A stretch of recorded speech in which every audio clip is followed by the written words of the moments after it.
Hi, Nick Torre here with Alex Gray for GCTV, coming to you from the Swamp. Just finished up with Pro Day and Coach Muschamp's press conference for pre-spring.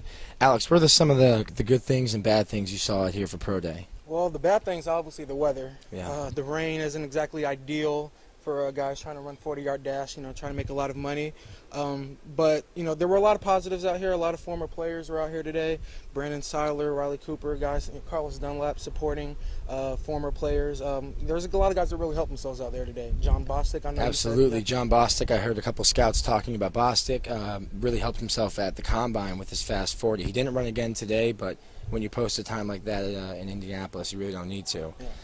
Matt Elam, another one that looked really good in drills. Elam looked really good. His brother Abe was out here today. Yeah. NFL safety himself. Elam, fluid hips. Obviously Absolutely. the intensity is what he's been known for. Yeah. As his days as a Gator. But he really showed some good ball skills out there today.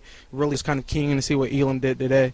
One guy I was really impressed with was Omar Hunter, defensive lineman. There was 3 defensive linemen for Florida out there today. Lawrence Marsh was a former Gator, played a few years ago, and Earl Okine as well. Old teammates were out here today too. Yeah, some guys I've seen around before. But Hunter, he said he ran a 5-flat 40. That's very good. And I want to say he said 28 reps on the bench press. So, that's impressive. He's definitely a guy that might have helped himself out a bit today. Who did you see on the offensive end that really kind of pushed themselves up? On the offensive end, Mike Gillislee definitely helped himself. Didn't catch his 40 time, but he looked fast when he was running the 40. Looked really good catching the ball. Looked fluid in all the running back drills. Jordan Reed was a surprise. I didn't think he was going to work out, and he ended up running a couple routes for the scouts. Looked good. Said that he got a second, third round grade, so that's probably what led him to declare early for the draft. Yeah. Speaking of guys that were leaving early, Jelani Jenkins spoke at length about his decision, Right. and DJ Durkin actually touched on it as well during his press conference, and he seemed like a guy that at the end of the day, Durkin said it that he's been here 4 years. He redshirted. A lot of fans were a little surprised at his decision, but he's a guy that he had the opportunity to leave, and you can't blame a guy for wanting to go ahead and take the money. And he looked pretty good out there. Yeah. He said he didn't perform at the bench press. He wanted to stick with his combine number. But, he looked pretty good running out there, especially coming off the foot injury that he sustained earlier in the year. Jenkins looks like he has been living in the weight room since he got lost for last season. Kind of like myself when I take my shirt off. Just like that. Yeah. Stuck out to you the most today out there? It would have to be Josh Evans' honey badger haircut. He trimmed the dreads before the combine, but then added the Tyrann Mathieu blonde streak mohawk through the top. So I think that definitely stuck out to me. And I know that we overheard some scouts talking about why would you do that to your hair? I don't know. I want to believe that I heard something about swag thrown in there from the scout. I did hear swag from an older gentleman, using swag. And between us, there was a little thing there. Hopefully that he hasn't failed the same amount of drug tests that I don't think anyone has.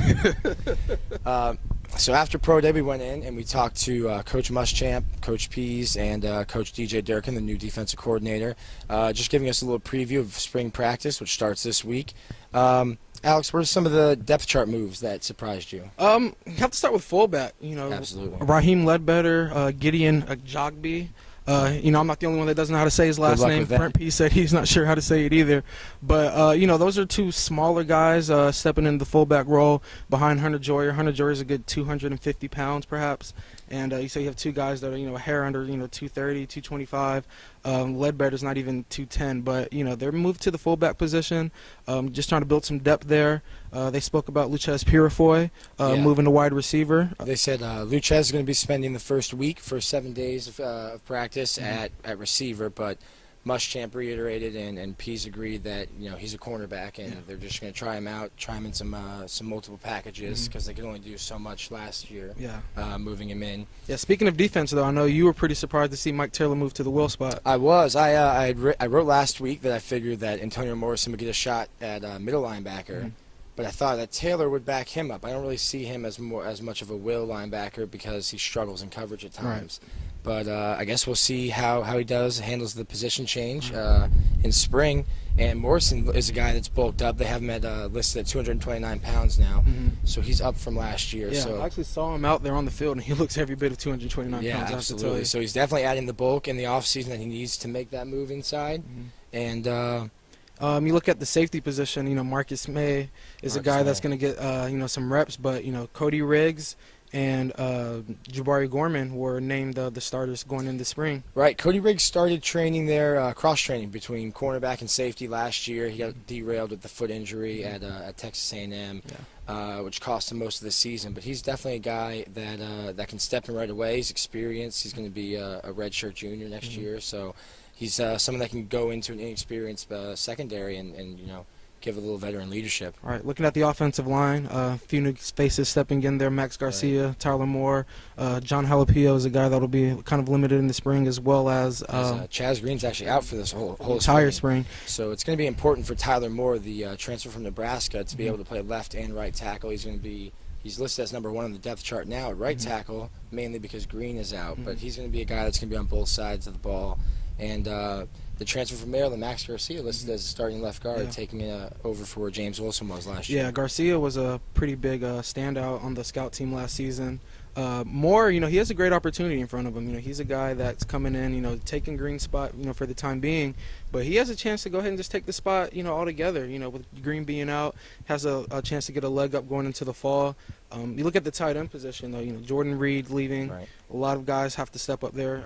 We have Colin Thompson, Kent Taylor, the two young guys. There's also, of course, Clay Burton, and Tevin Westbrook was actually the #2 on the depth chart there. So you might have to see Thompson and Taylor work their way up as young guys, but they're definitely going to have an opportunity, and it's not going to be just one guy that's going to be able to replace Reed at tight end. Yeah, and continue with the offense. Obviously, quarterback, big position. Jeff Driscoll, he's a guy that gets a lot of attention to see what he's going to do this season. There's no Jacoby Brissett here anymore to push him. The safety net's gone. Exactly. Brissett's not there anymore. Exactly. Behind him is Tyler Murphy and Skylar Morningweg. And the coaches were really peppered with questions to see what those guys will be able to do. Haven't seen a lot of either of those guys since they've been on campus. Muschamp said of Murphy, he's a guy that haven't seen a lot out of him, and he's been here for 4 years. So there's going to be a lot of competition there for the backup role. Brent Pease spoke about incoming freshman Max Staver as a guy that they'll see more when he gets here in the fall. In the running back position, obviously, big. Yeah, that's a big one.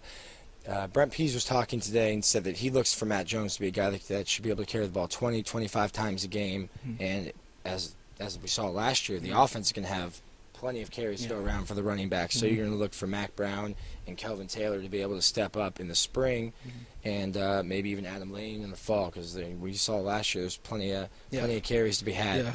Yeah. So that's going to wrap it up. We'll be covering spring football all this week and over the next 15 days leading up to the Orange and Blue debut. For Alex Gray, Nick Delatorre, GCTV.